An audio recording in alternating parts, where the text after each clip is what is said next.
Kando ya barabara hii ya Outer Ring. Barabara hii inakuelekeza katika mwisho wa barabara hii. Ukienda upande wangu wa kulia hawa ni maafisa wa GSU ambao wamefika sasa hivi kuhakikisha kwamba vijana ambao walikuwa wanasongea kwenye barabara, na ndio hao wanachapwa kweli kweli, wale ambao wako kwenye barabara hii ya Outer Ring, vijana ambao wanapatikana, ingawa maafisa wa polisi wanajaribu kuondoa vijana hawa. Hawajakuwa wakirusha mawe tangu tufike hapa mwendo wa saa 6, lakini wanahakikisha kwamba barabara zote pale maafisa wa polisi wapo wakati kama huu. Barabara hiyo imefungwa, kwa hivyo hakuna magari ambayo yanaweza kupitia pale, ndiposa maafisa hawa, wale ni maafisa wa GSU, wanajaribu kuondoa yale mawe. Barabara yote ya Outer Ring haijakuwa ikipitiwa kwa muda wa saa 3 hivi, ikiwa saizi ni saa 8 dakika 26. Barabara hii haijakuwa ikipitiwa. Dhahiri kwamba maafisa wa polisi ni wengi sana. Mimi nikiangalia kule mbele naona vijana nikana kwamba wamerejea barabarani. Kule mbele kweli kweli kuna moto ambao umewashwa, tairi ambazo zimetundikwa barabarani. Barabara kidogo nikana kwamba vijana wamerejea kuweka mawe. Tuko kama kilomita 1 kutoka eneo ambalo vijana naona wamejaa sasa kwenye barabara. Hawajakuwa wakipigana na maafisa wa polisi, isipokuwa tu kuweka mawe barabarani.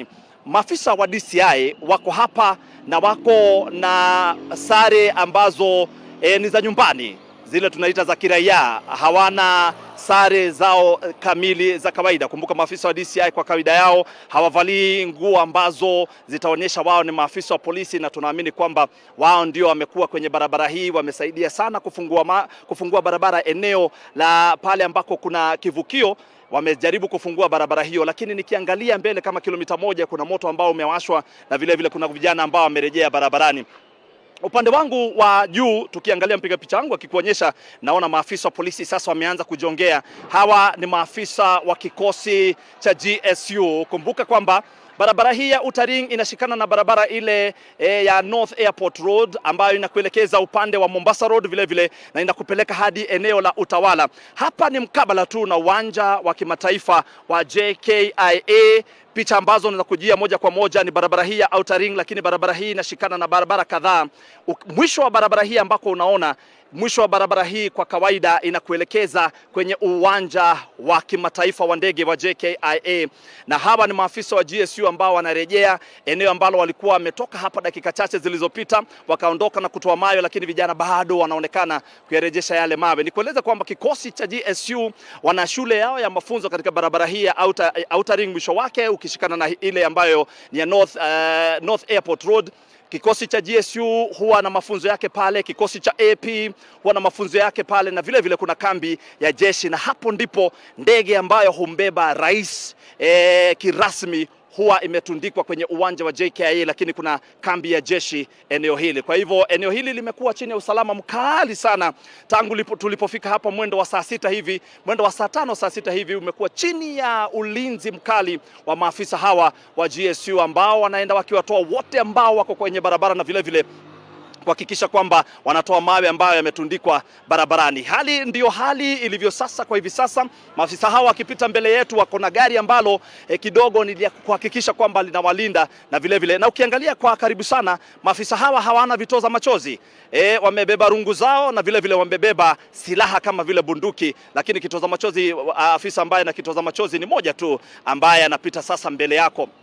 Maafisa hawa wamesema kwa ukweli hawajaweza kurusha vitoza machozi vile ambavyo nilikueleza kwenye nyumba za watu. Eneo hili kuna watu wengi sana. Hata hivyo wanasema na kitoza machozi kwa mara ya kwanza tangu mwendo wa saa 5 saa 6 hivi. Maafisa wa GSU wamefika hapa kwa ubaya na kuwaondoa sasa hivi. Picha ambayo unaiona, kitoza machozi hicho, mtazamaji, kitoza machozi hicho kinaingia ndani ya nyumba za watu. Hapa ni ndani ya nyumba za watu.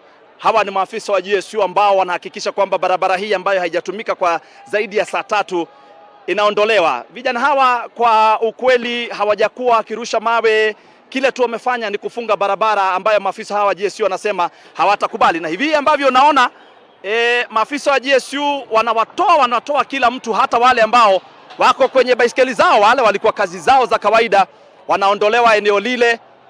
Hawa hawakuwa na rabsha, walikuwa wanasubiri tu kufanya biashara zao, na ndio hawa wametolewa, ingawa kuna vijana ambao walikuwa wamekuja kujitundika karibu nao. Sasa maafisa hawa GSU wamewatoa na wamewatwanga kweli kweli. Ni taswira ambayo wakati mwingine si ya kuridhisha macho, sababu vijana hawa walikuwa tu wamesimama wakijaribu kupiga biashara yao ya kawaida, ingawa biashara leo wanasema imekuwa ngumu sana, sababu hakuna wale ambao ni wakusafirishwa kutoka eneo moja hadi lingine.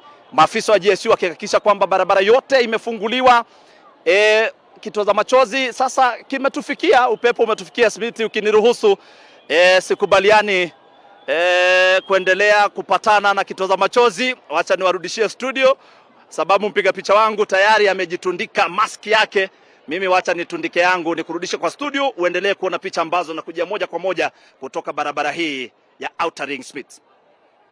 All right, Fred, asante sana. NTV's Fred Mutiriri coming to us live from Outer Ring Road, where we are seeing some development in terms of action there between the police and demonstrators. Tear gas canisters being lobbed. Fred and your crew, keep safe, and we will connect with you later on this afternoon. All right, so a real mix of pictures coming to us this morning and this afternoon, rather, from across the country. We're seeing peaceful scenes in some parts, but also we are seeing very, very active scenes in others. Let me now bring in my two guests who are here with me in studio, Caleb Ngala, youth leader from Mathare, and also Gilbert Tanki, minority leader, particularly from the Ogiek community. Thanks to you both for joining us on this Tuesday, another day of demonstrations. Of course, these are anti-government protests that are continuing. The mission today was once again to shut down and occupy key areas in Nairobi CBD and of course various towns across the country. But I'll begin with you, Caleb. As I mentioned, we're seeing a different picture today. We're used to seeing a lot more tear gas, a lot more violence as well. Tell us what you make of today's activity. Thank you very much for giving me opportunity to be here. And about today's activities and the response from the law enforcement agencies, I can say today they have performed about 60%. Because in Nairobi today, CBD, when I was walking around on my way to studio, I came across two teams. The protesters was singing and say Ruto must go, and we have other protesters who are saying we want peace, we don't want protest. And when they met together, they were just greeting each other, everyone busy doing their own things. But when it comes to the law enforcement agencies, they were there to make sure that there is no chaos. I've not come across any tear gas within the CBD. I've not come across any running of up and down within the CBD. So I'd like to congratulate the current acting IG of police. He has done well. Actually, this is the face of the demonstration that we want to see. We want to see a demonstration where someone can come out, express his or herself, his own opinion, and go home. We don't want a chaos where, when it comes to evening hours, we are counting bodies. I've also seen the commander of Nairobi, police commander, Bungei, for the first time, coming out, interacting with the demonstrators. We want to say this: police should not be the enemy of young people. And the young people should not brand police as their enemy. We need to work together because at the end of the day, we need each other. So I really appreciate, despite what is happening in Outer Ring Road and what is happening in other parts of the country, you know, place like Outer Ring Road, we have informal settlements around there. And these young people, they have right to express what they are going through. We have informal settlements like Mkuru kwa Jenga, and you know what happened in Mkuru kwa Jenga a few weeks back. We have young people at Kayole, Soweto. These people, they are hungry because they don't have something to call job. They don't have money to earn. They are not able to put food on their tables. So these people are out to speak loudly so that government can give them an ear to hear. Okay, thanks. Gilbert, are you in agreement with those sentiments by Kala, particularly related to what we're seeing in Nairobi? In various parts of the country, it is a different situation, and we will cross to my colleagues there. But since we are in the capital city, what's your take? Okay, thank you so much for inviting us this particular afternoon to be able to contribute to national discussion that is happening. Personally, I tend to concur with him. We are seeing normalcy coming into play. We are seeing sanity coming into play. And I think as a nation, this is something that, of course, we need to reflect on. This, of course, is a culmination of actually, I think, what the president has done so far in terms of dismissing the cabinet secretaries, okay, in terms of scrubbing the offices of the first lady and the second lady and the wife of the prime cabinet secretary, and also signing of the IPC. So this actually changes this normality that is returning. It is actually as a result of the president, of course, giving an ear to the citizen of the country. Okay, the other thing also which is also contributing to this particular normality that we are seeing, or the reduction in terms of the protest, is actually our parents or our business people are actually also suffering. So they don't see the need of still continuing with the protest. They just want an enabling environment to continue doing the business. So generally, I think it is another trajectory that we are taking as a country if you see the reduction of protests across even the major cities in our country. So that is the take that I can see. All right, Gilbert, thank you. And as I said, we will cross over to our colleagues in other parts of the country to get a sense of really what is happening in different cities. Caleb, you are a youth leader in Mathare. Give us a little bit of context. What exactly do you do? I'm a youth leader at Mathare sub-county, where Mathare we have is a second largest informal settlement in Kenya, where we have a lot of young people who don't have job. As far as they are well educated, they have that energy to do the job, but they don't have even, you know, in Kenya today, you need to have connection. Who knows you to get where you want to go? So majority of us in Mathare, we don't have that kind of connection. So you find most of the young people in Mathare, they don't have, they depend on daily earn to eat, not earn to save, earn to eat kind of job.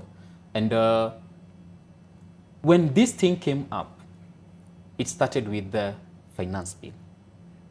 Because finance bill was actually introducing more burden to vulnerable community members who don't have a job. If you take a look of the setup of the informal settlement, majority of young people and even women are going to Isili, working there maybe for 150 shillings, Kenya shillings. They just go there, they wash clothes, they carry those the garbages, then they get 150 shillings. This 150 shillings is your rent, is your maybe food for your kids, and maybe it's also the school fees is there. So you find when you introduce more burden, it's like you are killing us before our date of dying arrived. Mm-hmm. So we decided to say, it's okay, young people, you can go. But one thing, we must protect our area. That is what we agreed with young people in Mathare. And also we have a network across the informal settlement in Nairobi, which I'm one of the youth advisory member. We agree that our young people will not destroy our informal settlement areas where our parents, our children are. But the message is, go to town, occupy the parliament, occupy whatever you want to occupy, but not within the informal settlement. And the law enforcement agency and even the community members can confirm that since this thing started, we have not seen chaos in Kibera, we have not seen chaos in Mathare, Mkuru, Kwajenga, and the rest. But you have seen people going to town, doing whatever they want to do there, then they come back, expressing themselves. There is one thing that this administration did very wrong. Actually, not one thing, but there are four.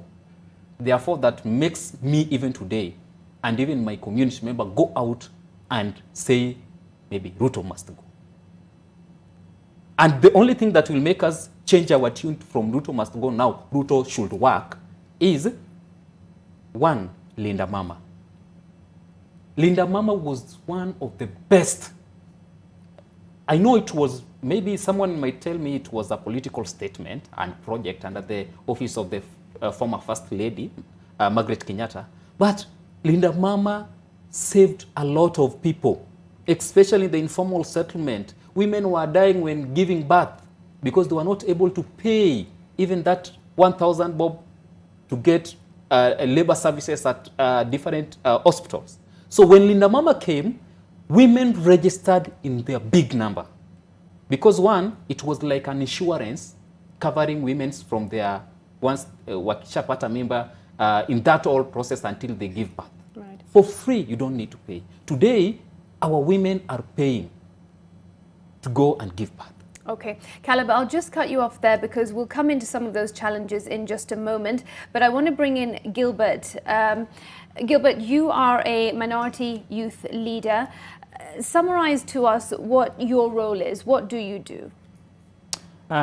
Basically, as you are aware, we have several minority groups in Kenya or communities, some of whom have been recognized by the state. Some are still stateless. They don't have identity in this country.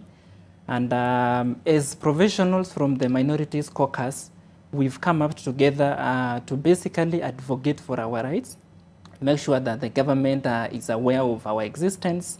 We know for sure that like community that I come from, the Ogie community, you remember that very well. They had even gone to East African Court to be able to fight for their rightful land ownership, where we used to stay in the forest, but now we are actually in town, some of us. And so our position or our role basically is to advocate for our rights, to be known that we exist. We also need to be recognized, okay? In terms of governance, where is our representations? So those are actually the advocacy that we are doing, and we are very happy that the president, when he came into office, or even before he was elected to be the president, he had actually given us a senator from the Ogie community. Okay, fast forward to 2023, he issued an executive order, number 2 of 2023, basically to create a marginalized affairs unit to take care of the minority issues. So basically, those are the issues that we are advocating, and we are actually still appealing for the president to give us more, because this is the space that we feel we should be part and parcel of, even at such a time as this. Okay. Right. All right, Caleb, back to you now. As a youth leader in Mathare, what is your role, especially when it comes to these demonstrations against the government? What role have you played as a leader in your community? In my community, the role that I've been playing so far is making youths know their right and also know their space. Two, I've been advocating for a very long time for youths to get skills, like these technical skills from different vocational training center. And about 11 vocational training center government institutions in Nairobi, they know the work that I've done in those vocationals. Because as a leader, you need to know the way, shows the way, and goes the way. So since you have a lot of young people who trust in you, they know that you can give them solution to the problem that they're facing. And the only problem I could have come in, the solution that I could have introduced to them towards unemployment is through skills training. Today, we have young people at Old Mathare Vocational Training Center, at Mathare Vocational, all vocational training center under the county government, training there because of our initiative. Two, we spread the word peace. Peace, unity is the fundamental key pillars in our country. So we have decided to break the barrier of tribalism. We have decided to break the barrier of religious. We are now working together as young people.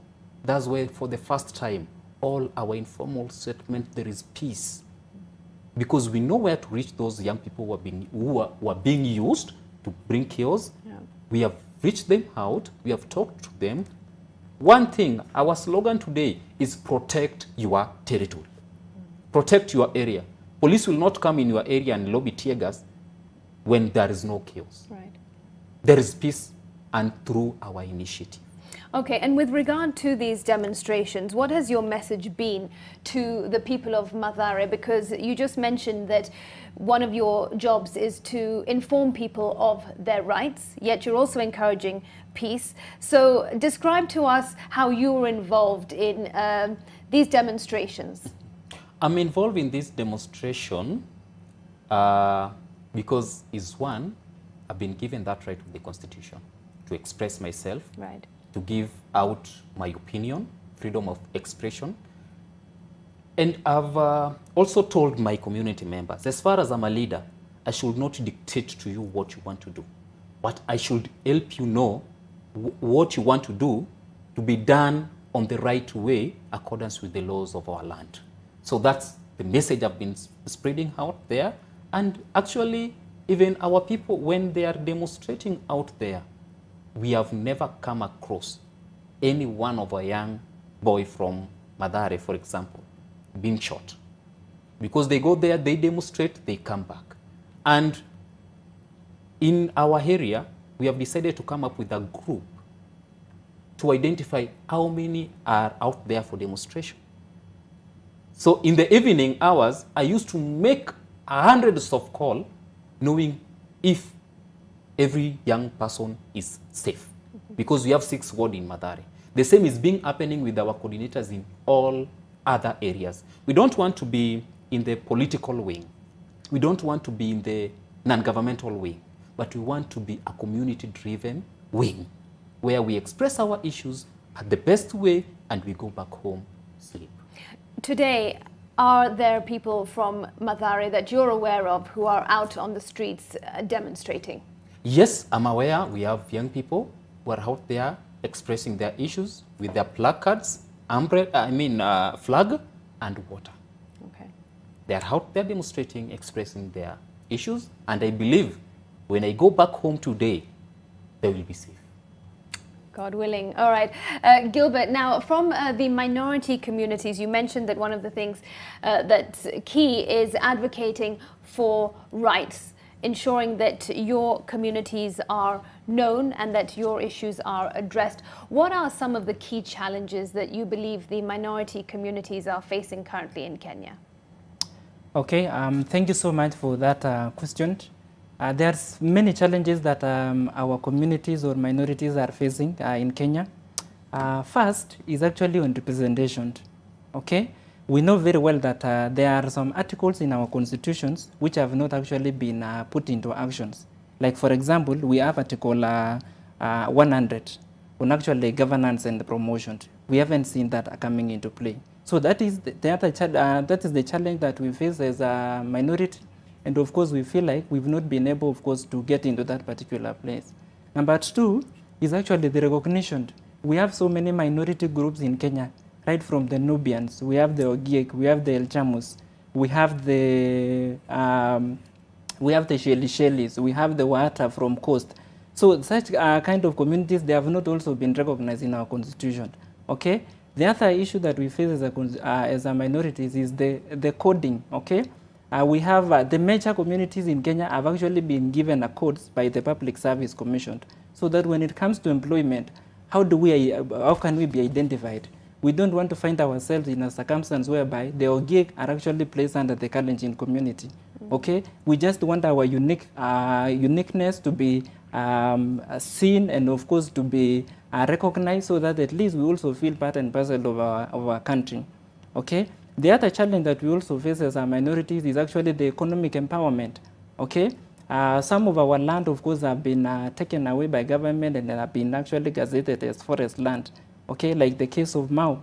Okay, we no longer access such, and that is the place where we used to get our food, is where we used to get everything that concerns our livelihood. So we feel we are alienated in some other parts of the country. Okay, the other thing also is I've talked about representation too. Some of us are domiciled in counties which we feel we are also dominant. Okay, like the case of Nakuru. We have so many Ogiek living in Marishon. Okay, but do they even have an MCA? They do not even have an MCA. Like the case of Narok, we have some minority Ogiek, majority of them, we don't have even a single nominated MCA. So those are the things that we feel that as the country continue having the dialogue, we should be part and parcel of, so that at least also we contribute to the national discourse. Okay. The other challenge that we face as a community is actually the lack of identity in terms of giving the IDs. Okay. Recently, of course, the president had given Nubians a state recognition, but we also feel like that is not enough, because we have over 60 minorities in Kenya. Okay, where are these kind of people? Some of them are actually in the interior parts of Turkana, some are in the part of the coast, some are in the part of the South Rift. So all these people, of course, should be recognized from wherever place they are, so that at least we don't get marginalized, we don't get extinct in the process and be absorbed by the major communities. What is the link, in your view, between some of those concerns and the ongoing anti-government protests? The link between the ongoing protests... Because I'll just jump in. The protests are primarily about corruption and about job unemployment and about the high cost of living and about people not having access to services that they deserve. So draw us the link. Good. The link between the ongoing protest and the issues that we face is that I've just talked about the coding of the communities. Right. Okay. When it comes to our employment, we don't get, you cannot get data from the Kenya National Bureau of Statistics about the OGIEC or this particular minority group. So first of all, for us to be known that how many are we employed in government, if at all we are, we need to be coded within the Public Service Commission, so because at the moment now we feel like we are not employed in the government. Right. Okay. The other thing that we feel with the ongoing protest is that as these demonstrations continues, we feel like we are being marginalized, because the protests are ongoing. Our communities are not also getting the small bit of the economic value that they have been getting from their quotas. Okay, so we are actually disintegrating in the process. All right. So the other thing also that we feel in this ongoing part of the protest is that you remember the president and the opposition have actually come up with a national dialogue to be able to accommodate each and everyone. So we feel that this protest also has contributed to us coming into the table. And that is one of the things that we are requesting our president, that as you actually dialogue to have everybody on board, we also need to be represented. So this is like a blessing in disguise for us as we advocate for this particular position. Okay, yes. All right. Thank you.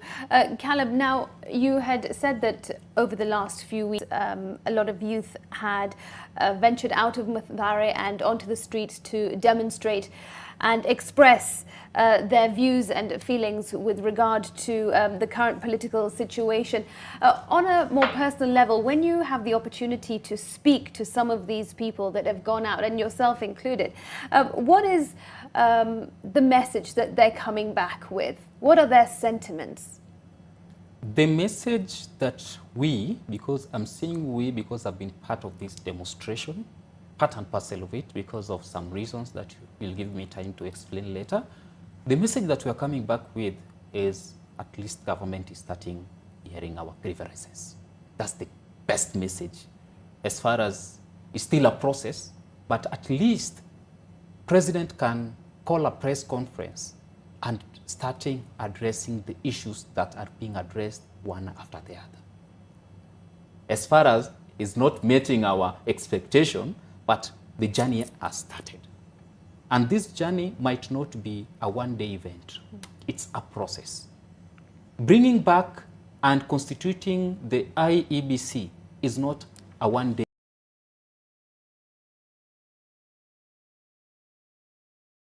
event. It's a process. And at least now, there is that process that is ongoing through our demonstration. The issue of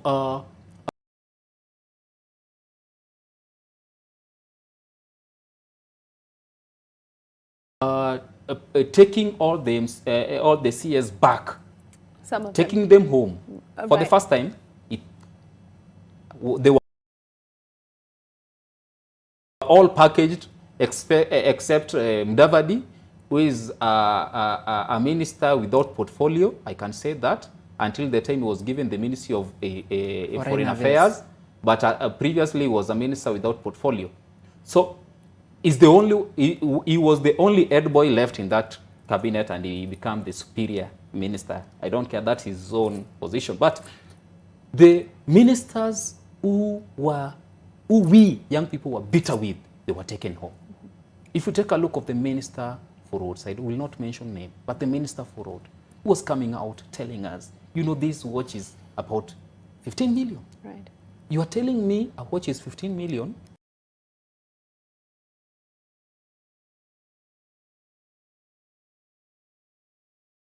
While people were evicted in Mathare just 2 months back, up to now, people are still sleeping outside.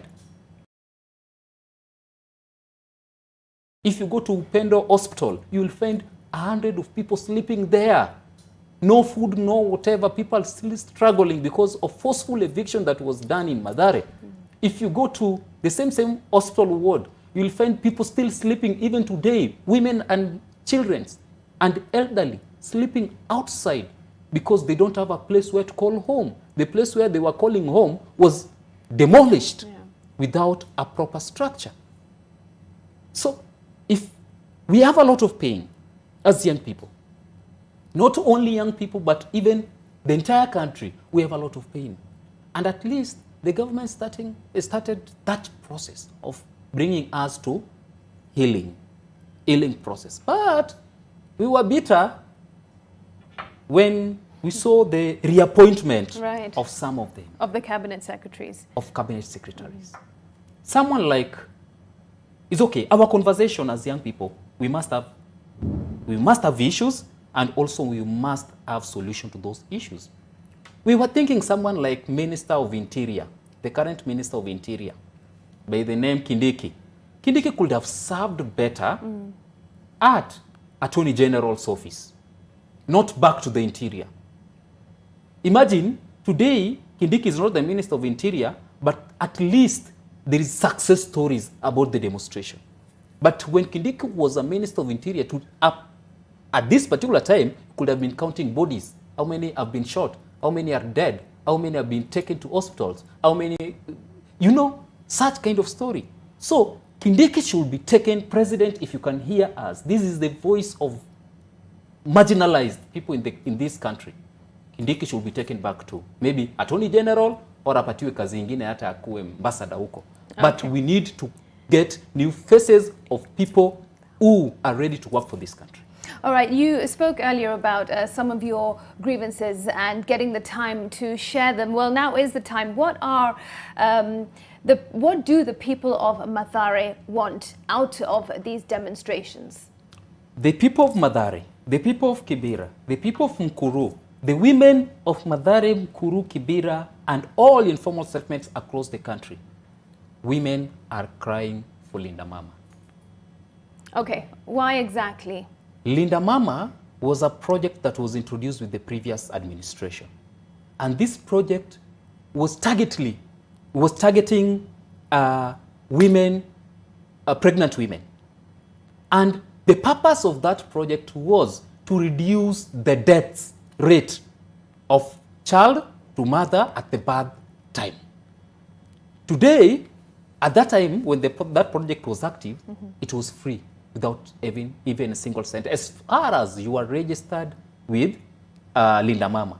Today, if you go to public, be it public or private hospitals, a woman is pregnant, maybe you are not able even to pay for your health treatment, that woman will be turned away because he doesn't have money to do the delivery.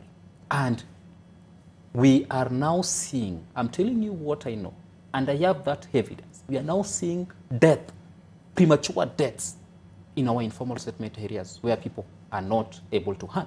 We are now seeing premature deaths to women while they are giving birth because of removing Linda Mama. Bring back Linda Mama. That is our first cry across the entire 47 counties, across all the informal settlement, across all the villages. Women are crying for this administration. Bring back Linda Mama. Okay, Kala, but I'm sure there are more demands and requests, but we'll come to that in just a moment. Gilbert, now with regard to the minority groups, ultimately, what is the takeaway? Firstly, actually, have a variety of groups participated in these demonstrations that you're aware of in the last few weeks? Yes, you remember this was a countrywide demonstration. Yeah. And initially, this was a peaceful demonstration. It's only that over time, it came and degenerated into a chaotic one.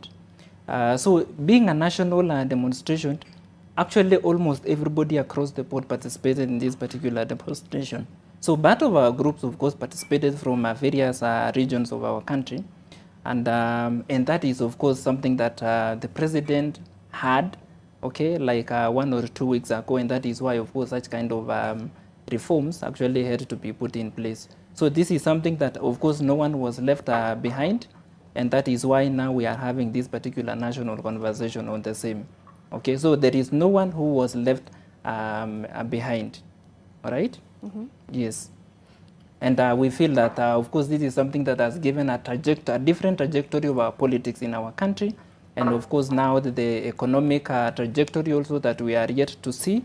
And we are very happy that at least now both parties, the citizens and the government, are now trying to align themselves into the right footage. Because sometimes, you know, maybe the government is left, but we've been seeing our president, maybe those who are helping him are the ones that may not have done really a good job.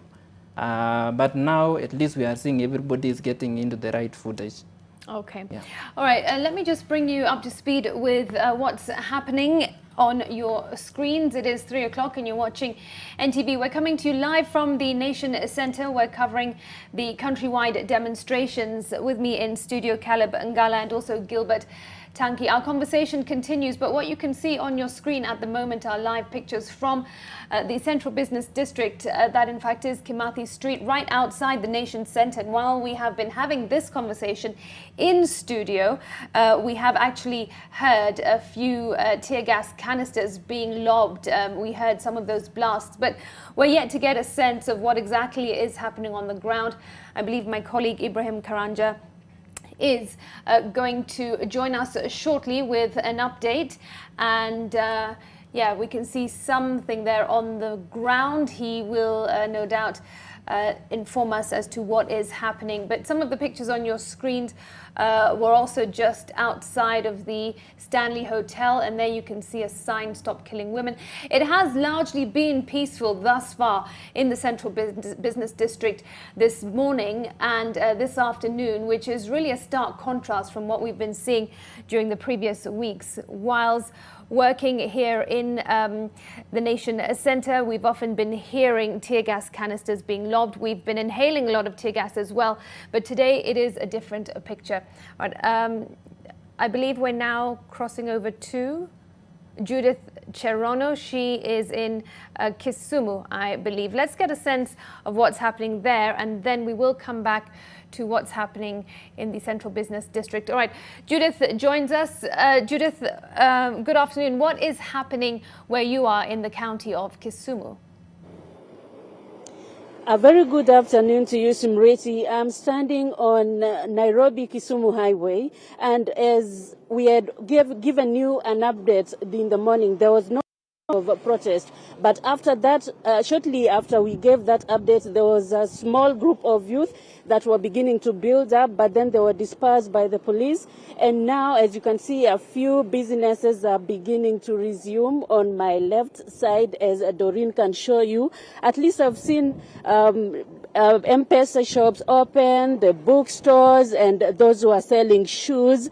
And as you can see also, the border operators are already on the road. People are moving up and about, unlike on the previous days when we experience a ghost town. And also, and we can show you, Doreen, you can also show them at the park. I can see a few people relaxing there and just going about their usual businesses. The calm is here in Kisumu.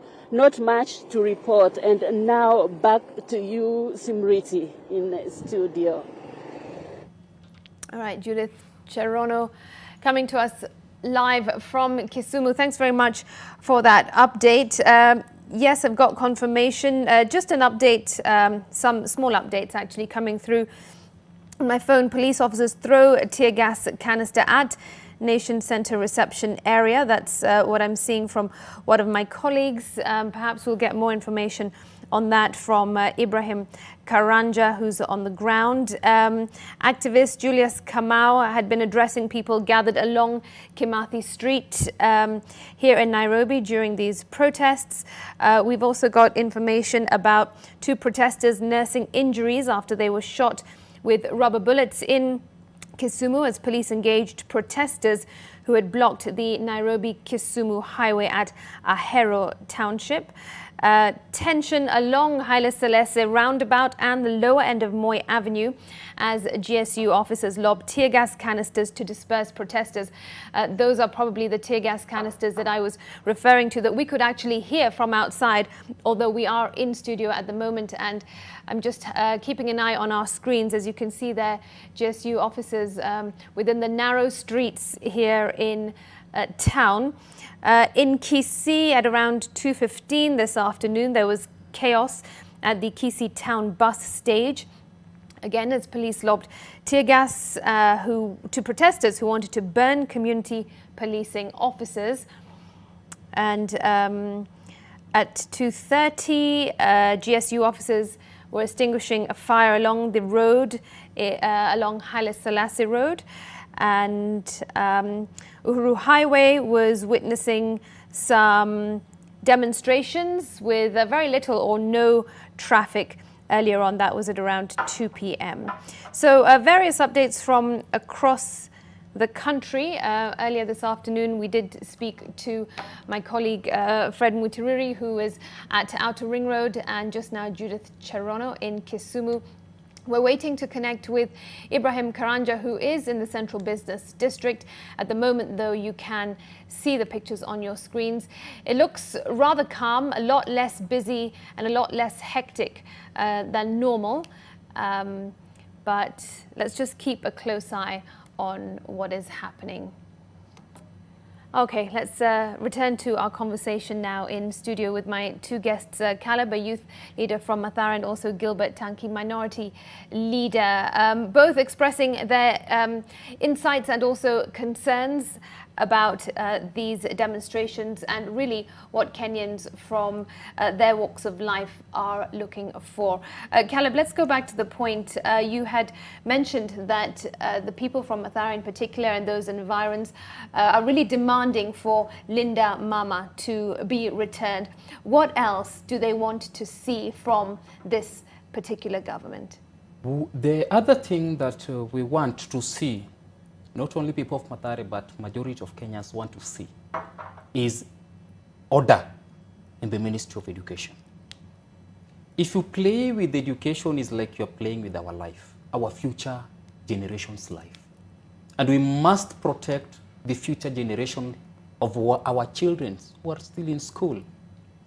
Today, majority of parents still don't understand the CBC as far as education is concerned, but they still don't understand it because there were lack of proper public participation and involvement of all key stakeholders in the CBC implementation. 2, our universities are now becoming empty because of the school fees. Majority of people are not even able to pay the current school fees, leave alone help that is now becoming a taboo in our country. Getting that help loan, you must find your own way of getting it, but not everyone is qualified to get it. And even when it comes to time of disbursement of that help, it's chaotic. We need to get back to order. We need to bring back order to our schools. The most painful part why I came out strongly, second point, when it comes to education. How can you tell me that this country, the government, they don't have money to fund food program? If you can recall, before the administration of Kibaki, majority of people were not able to take their children to school. Right. But I'm one of the beneficiaries of free primary education. I'm one of the beneficiaries of school feeding program.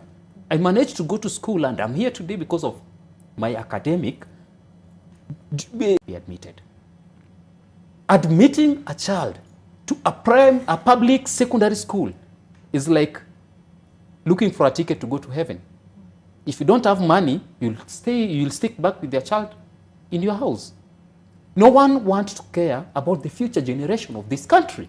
And that's why I'm today out. Let's bring back order. The order that was left behind with people like Matiang'i. Let's bring that order back. Okay. The order that was left behind with our former leaders. We need food program to be fully funded so that a child in Elgeyo Marakwet can go to school and expecting something to eat in the maybe lunchtime. A child in Mkueni, a child in Mathare, a child in Mombasa, a child in Taita Taveta can go to school expecting that ikifika lunch atapata kitu kuingiza kwa tumbo. It's very difficult teaching a child whose stomach is empty. Right. So we want the money that was allocated previously for food program to all public schools. Let it be the way it was. Okay. Another thing, we are now coming to a country where if you don't have money, you cannot access education. We want to have a conversation where a free primary education can be fully funded. From the admission, from the exams, from whatever. We have those donors who are ready to pump money, and they have been pumping money to make sure that we have affordable education, affordable and sustainable education.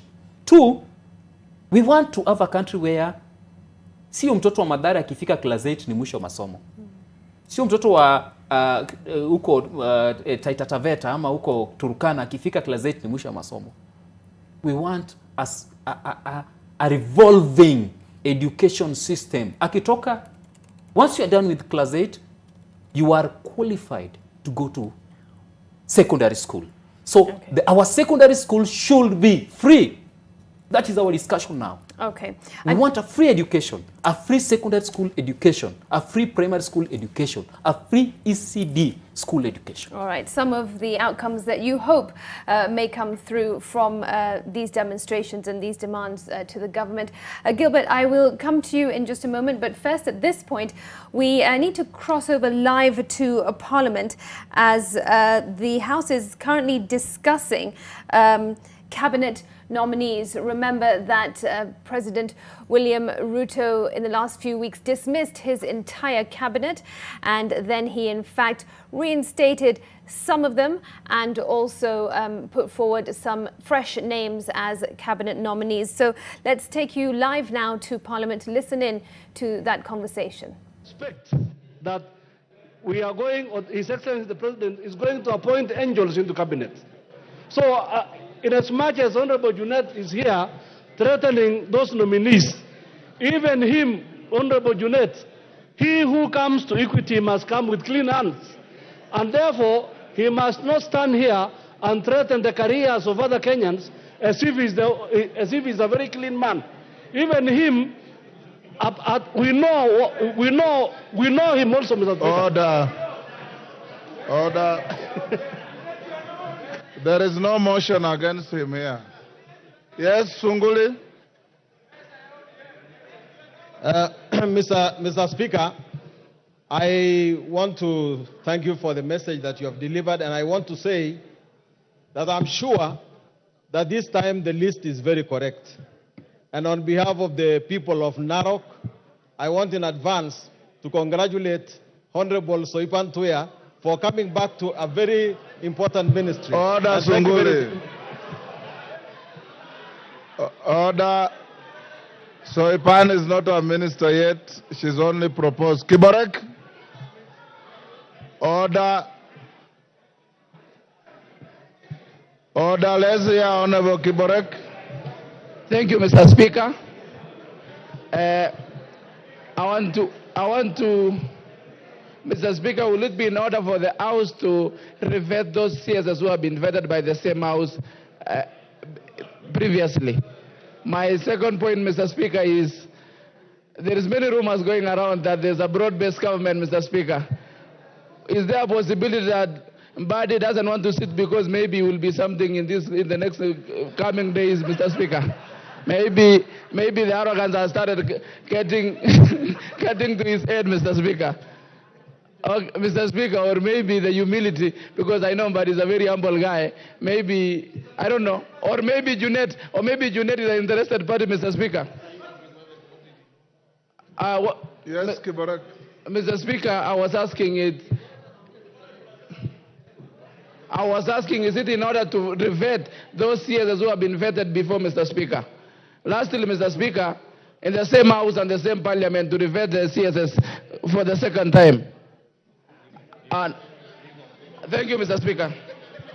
Order, Honorable Kiborek. Under the Constitution and the Public Appointments Parliamentary Approval Act, everybody, whether they were in the dismissed cabinet or not, once reappointed, must be vetted by this House. In fact, the Public Appointments Parliamentary Approval Act says the persons to be vetted include those appointed and reappointed. That is the law. So those who have been reappointed, of course, I've read in some public dismissal, and therefore they are eligible for reappointment, and under the Public Appointments Parliamentary Approval Act, you will vet them and vote on their reappointment. Dr. Nyikal. Thank you, Mr. Speaker. Last time you nearly assaulted me on the chair because I didn't give you time to speak. Thank you today. I hope now it mitigates everything. Yes. Mr. Speaker, what we are discussing is so important because it is actually the crux of the matter of what is happening in the country today. The ministers, the cabinet secretaries were dismissed from public pressure because due to public pressure. Apparently, clearly, the public, going by what was happening, had actually lost confidence in the government. And when they invaded parliament, this was a loss of confidence on parliament and its credibility. Therefore, Mr. Speaker, the process that is now reversing that must start in the most transparent way, without doubt, absolutely. Mr. Speaker, what the President announced is definitely different from what you have read to us. Mr. Speaker, at that point alone, the public will not really have confidence in what we are doing, unless probably the President came and first of all made the changes. He has the ability to do that. But what the public knows of the people we are going to vet is actually what he announced. Now, what we are going to vet now is totally different. Mr. Speaker, what the people believe, whether they are right or wrong, is important. People act from their belief. And when they were running and attacking at the National Assembly, it is arising from their deep belief that we do not represent their interest, we are not credible to them. Therefore, Mr. Speaker, I find, and you really need to clarify this, why the list you have read to us is different from what the President read. We are starting from a very weak point on that basis alone, Mr. Speaker. We really need to preserve this country, and particularly this House. The challenges are going to be bigger. Leave alone the issue that you dismiss people and then you bring them back. The question is, why did you dismiss them in the first place? But leaving that aside, Mr. Speaker, that credibility is required. We should have the same list, Mr. Speaker. Honorable Honorable Dr. Nyikal, as a House of Parliament, we are a House of record. And the record we have is a communication from the Executive Office of the President. And it must be in writing and signed by the President. And it is right here. That is the President's signature, you can see. And that is the communication letter from the Head of Public Service. The President, like anybody else, has the right to change his mind on what he has decided. What is important is the record that comes to this House. And the record that has arrived in this House is what I have read to you. Remember that nobody will become minister, one, until and unless the President has written to Parliament, two, until Parliament has sat in committee and vetted, and three, until the whole House has voted on the report of the vetting committee. That is what is important, Honorable Nyikal. We have had cases before where members were pronounced on media as having been appointed as ambassadors, and we have received communication that shows that they have been transposed from one station to another, and we have vetted them without question. In any case, the proposed names that I've read to you are not ministers until you pass in this House. So there's nothing inconsistent.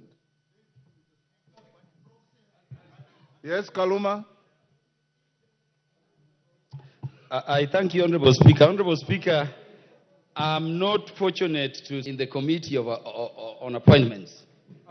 But Honorable Speaker, let me tell the members of that committee something the High Court said a short while back as they go into that critical process before I make my last comment. They includes yours truly here. I'm the chair of that committee. You are the chair? Yes. You are the chair.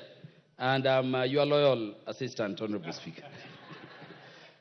Honorable Speaker, in the year 2018, this is what the High Court said regarding public appointments under the new Constitution. And I quote, Honorable Speaker, that August 27, 2010 ushered in a new regime of appointments to public office, whereas the past was characterized by open corruption, tribalism, nepotism, favoritism, scrapping the barrow, and political patronage. The new dispensation requires a break from the past. The Constitution, Honorable Speaker, the Constitution signifies the end of jobs for the boys era. Article 10 sets out the values that must be infused in every decision-making process. Honorable Speaker, I'm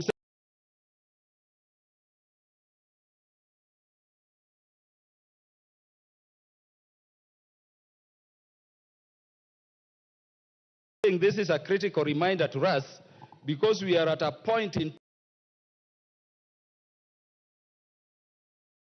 time when the nation is looking unto this House to provide the leadership it needs. Honorable Speaker, it is for this reason that last week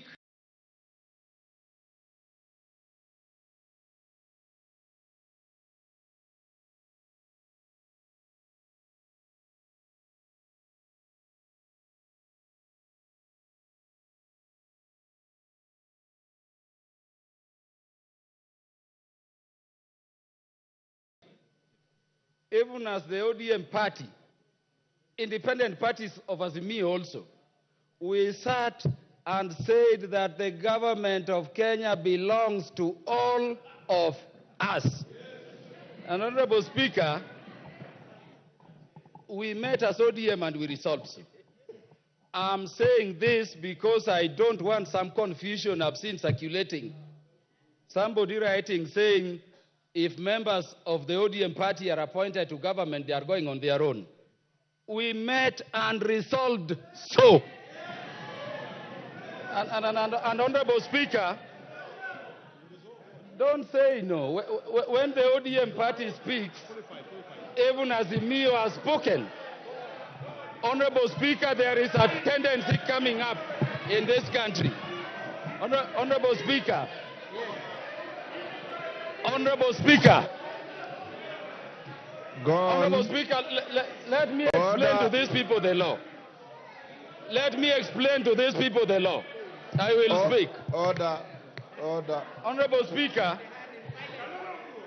Order, honorable members. Honorable Jalas. Yes. Yeah, we want to speak.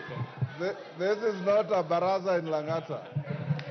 This is a House of Parliament. Go on. Honorable, let me address, Honorable Speaker, what is in Article 232 of the Constitution. It says the public service will have the face of Kenya. All ethnic communities will be there. Persons of the gender quotas prescribed under Article 27 will be there.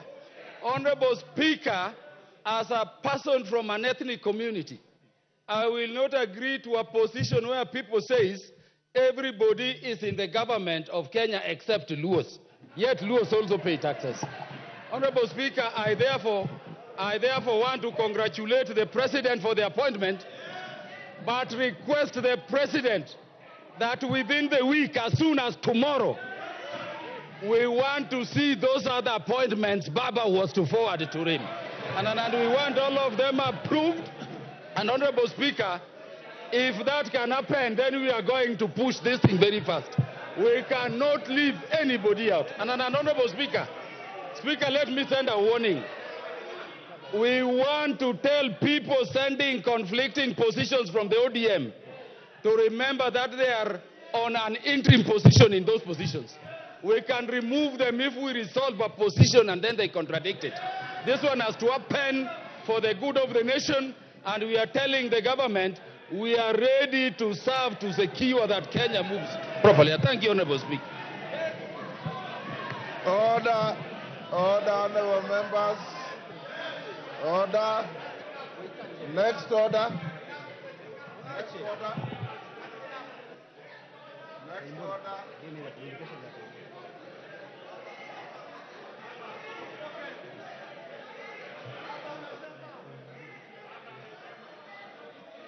Order, honorable members. Order.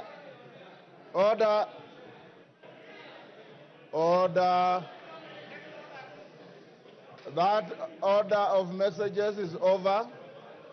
Order. Honorable Wino, take your seat. Order, honorable members. We'll now go back to order number 2, where I have a communication. The messages are over. The message on finance bill and appointments is over. Honorable members, I have a communication. Order. Order, Honorable Were. Order.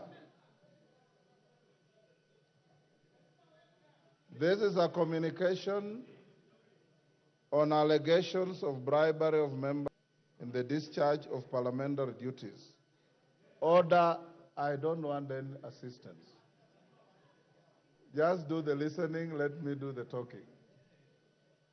Honorable members, I wish to inform the House that my office is in receipt of correspondences dated 24th and 25th June 2024 from various members of Parliament regarding allegations of bribery of members of Parliament during the voting on the Finance Bill, National Assembly Bill number 30 of 2024. The House, the honorable members include the Honorable Joseph Munyoro MP, the Honorable Joseph Kosgei Elmengit MP, the Honorable Jane Kagiri MP, the Honorable Kanyuitha Mutunga PhD MP, and the Honorable Didmus Wekesa Barasa MP. The Honorable Didmus Barasa MP also raised the matter on the floor of the House on Wednesday, 25th June 2024. In their complaint, the members allege that on Sunday, 23rd June 2024, the member for Juja, the Honorable George Koimburi, MP, was quoted across various media outlets claiming that members of this House who voted in support of the second reading of the Finance Bill, National Assembly Bill number 30 of 2024, were bribed with 2 million shillings each to do so. The affected honorable members sought my guidance on how to address this matter. In their estimation, the assertions attributed to the Honorable Koimburi, if left unsubstantiated, continue to bring shame and odium to members of Parliament and paint the entire House in bad light. Honorable members, you will recall when the matter was raised on the floor of the House, I did undertake to give a considered ruling at the next sitting of the House, which is today.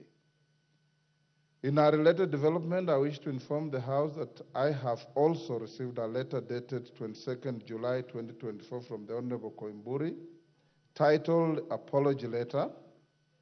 The letter indicates as follows, I quote, I, George Koimburi Ndungu, of ID number, elected member of Parliament for Juja constituency, would like to tender my apology to the House leadership and my colleague members of Parliament.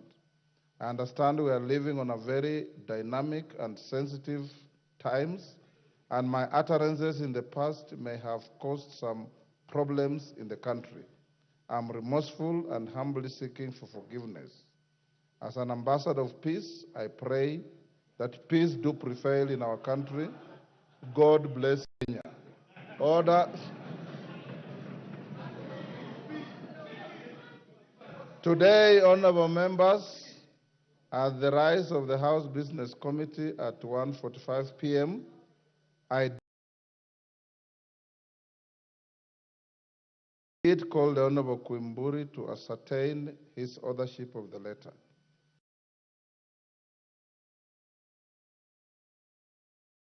The Honorable Koimburi did confirm authorship of the letter and further denied any claims that he had disowned the letter and its contents. The honorable member further indicated that he is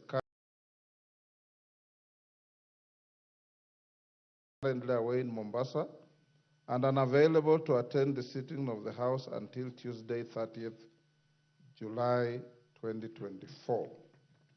Honorable members, any allegation of corrupt practice, bribery, or attempted bribery is sustained on the privilege of the institution of Parliament and deserves expeditious investigations and resolution. The practice and precedents applicable of the House require that any issue touching on the privilege of the House should be dispensed with as a matter of priority. I fully appreciate the pain and discomfort that the pendence of Honorable Koimburi's allegations continues to cause the affected members. However, I've reluctantly allowed the Honorable Koimburi to avail himself to the House by 2:45 p.m. on Tuesday, 30th July 2024, to explain his actions with regard to the complaint raised by the affected members and the context of his apology letter in the manner contemplated by the Parliamentary Powers and Privileges Act 2017 and the standing orders. Thereafter, I shall guide the House on any subsequent actions to be taken in the matter. That is accordingly guided. The House is accordingly guided. I thank you. Yes, Majority Leader. Honorable Speaker, thank you for that communication. Honorable Speaker, we are well guided as to your directions on Honorable Koimburi. But Honorable Speaker, I'm a bit concerned because last evening, a gentleman from his office, who I'm told is his constituency office manager, delivered a copy of that letter, and the letter indeed you are alluding to, you will see, is also copied to the offices of the Leader of Minority and the Office of the Leader of Majority. Honorable Speaker, I was able to check after the House Business Committee this afternoon, when you raised the matter before the House Business Committee, that indeed the Honorable Koimburi's PA, when he delivered the letter to my office, the copy that was stamped in my office had only one stamp. But the PA had another copy which was stamped twice, because at one instant the rubber stamp was upside down, and therefore it was stamped twice. And members will note, and Kenyans will note, that that is a letter that was circulating on social media, because I had to take great offense with my staff when I suspected they had circulated a letter on social media before I even saw it myself, because I was seeing it when I was already home after 8 p.m. But, Honorable Speaker, what worries me is that immediately that letter circulated on social media, the Honorable George Koimburi, on his own Facebook page, stamped it fake and said it was a fake letter. Honorable Speaker, it is the same letter that you are now alluding to, and you assert that you have spoken to the Honorable George Koimburi, and he confirmed it was his letter. Therefore, Honorable Speaker, even as the Honorable George Koimburi comes to shed light on what he said on